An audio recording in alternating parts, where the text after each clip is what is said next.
이 사례 비슷하게 좀 느껴지시는 분들은 한번 제 얘기를 한번 곰곰이 한번 듣고 한번 생각해 보시는 시간도 가지면 괜찮을 것 같아요. 네, 안녕하세요 여러분. 오늘은 최근에 청와대 청원이 올라온 문정부 뽑아준 40대 전세살이의 호소라는 그런 제목으로 기사가 됐더라고요. 그 기사 내용이 그런 거죠. 청약을 준비하던 40대 무주택자가 역차별을 당하고 있다고 호소하는, 문재인 정부를 믿고 뽑아준 세대에 이러셔야 하느냐. 40대 무주택자인데 전세가 만기가 돼서 이제 계약갱신 청구를 하려고 했더니 집주인이 2억을 올려주던지 아니면 나가라고, 아마 집주인이 들어오겠다 이런 식으로 얘기를 했겠죠.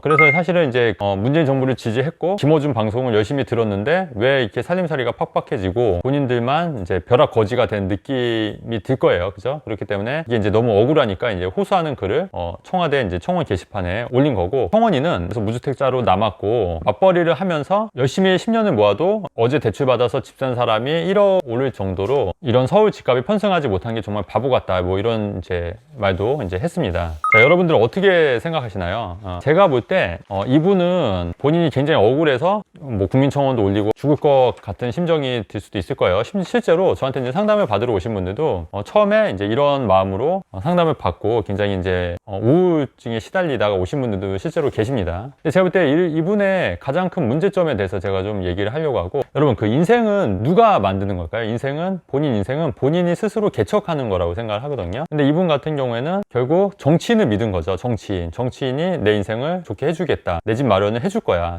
내가 잘 살게 만들어 줄 거야. 근데 이거는 사실은 잘못된 생각이죠. 본인 인생은 본인이 개척하고 본인이 노력해서 만들어가는 거예요. 누가 이거를 대신 만들어 주진 않는다는 거죠. 그렇기 때문에 이분은 그게 가장 큰 문제였다. 결국 백마탄 왕자님을 기다린 거나 마찬가지죠. 정치인이 딱 나와서 집도 쫙 마련해주고 잘 살게 해주고, 사실 그렇게 말하는 정치인치고 제대로 된 정치인을 저는 못 본 것 같아요. 그래서 이분은 첫째가 너무 정치인을 믿었다. 너무 다른 사람을 믿고 자기 인생을 다른 사람이 만들어 줄 거라고 생각을 했었다. 이게 가장 큰 문제라고 생각합니다. 두 번째는 문재인 정부의 정책과 김어준을 좋아한 게 또 문제라고 생각이 돼요. 사실 그 문재인 정부 정책을 보면 굉장히 부작용이 많은 정책들, 특히 부동산 같은 경우는 부동산뿐만 아니라 모든 정책들이 부작용이 많이 있기도 하지만 사실은 어떤 그 실체가 있다기보다는 허상적인 것들이 굉장히 많았어요. 그래서 정책 공약집 같은 거를 한번 유심히 봤더라면 판단을 해갖고 오히려 올바른 판단을 하실 수 있을 거라고 생각하거든요. 아니면 이런 정책들로 결국은 부동산 가격이 더 오를 수 있겠구나, 이렇게 세상을 보는 눈이 너무 엄수셨던 것 같아요. 잘못된 오판을 하신 거죠.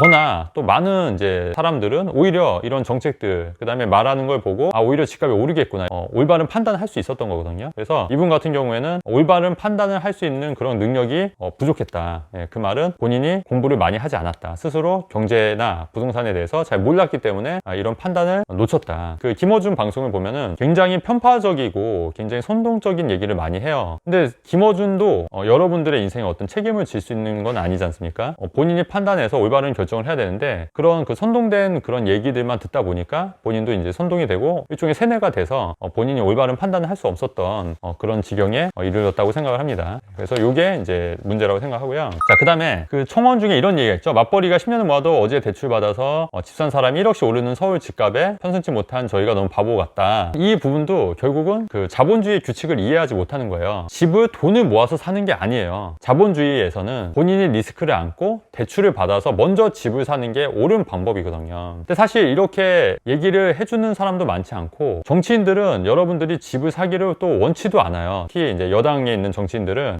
지금 임대아파트 위주로 공급을 계속 하려고 하는 이유도 집을 갖게 되면 소유권을 갖게 되기 때문에 굉장히 그 사유재산에 대한 관심을 갖게 되고 본인들의 표가 떨어지는 걸 알기 때문에 서민들이 더 집을 안 갖고 있는 걸 더 원하는 거고, 정책 방향도 그런 식으로 진행이 되고 있지 않습니까? 신혼희망타운도 마찬가지고 되게 작은 평수의 아파트고, 그 다음에 임대아파트 이런 식으로도 소유보다는 임대 쪽으로 자꾸 정책을 추진하려고 하는 이유도 그런 이유라고 저는 생각을 하거든요. 자본주의 시스템에서는 리스크를 안고 가야 된다. 근데 아시다시피 이 리스크를 안고 간다는 것 자체도 쉬운 건 아니에요. 여러분들 한 번이라도 집 사신 분들은 아실 거예요. 이 집을 한 번 살 때 얼마나 그런 부담감이 굉장히 큰지, 혹시 떨어질지도 모른다는 부담감, 또 빚을 지으면 거기에 대한 부담감이 상당하기 때문에 만만한 일은 아니거든요. 근데 그런 리스크를 전혀 안 지고 오로지 그냥 정치인이 휙 나와서 집 하나 그냥 띡 줄 거다, 혹은 그렇게 마련해 줄 거다, 이렇게 생각하는 거는 정말 잘못된 생각이었다는 거죠. 자, 그리고 저는 그렇게 생각해요. 여전히 본인의 어떤 노력하에서 본인이 바뀔 생각은 안 하고 그 청와대 국민청원에 이런 올렸다는 것 자체도 저는 굉장히 문제라고 생각해요. 그 다음에 청와대 국민청원 자체도 우스운 게, 지금 조선시대도 아니고 한나라 대통령이 모든 일을 해결해 줄 거라고 생각하는 것 자체가 되게 웃긴 거. 아까도 말씀드렸듯이 본인 인생은 본인이 책임하에 헤쳐나가는 거. 청와대 게시판에 글을 올린다고 해서 이게 뭐가 달라질까? 자, 그래서 제가 이분한테 좀 당부드리고 싶은 말, 지금이라도 자본주의 규칙에 대해서 잘 이해하시고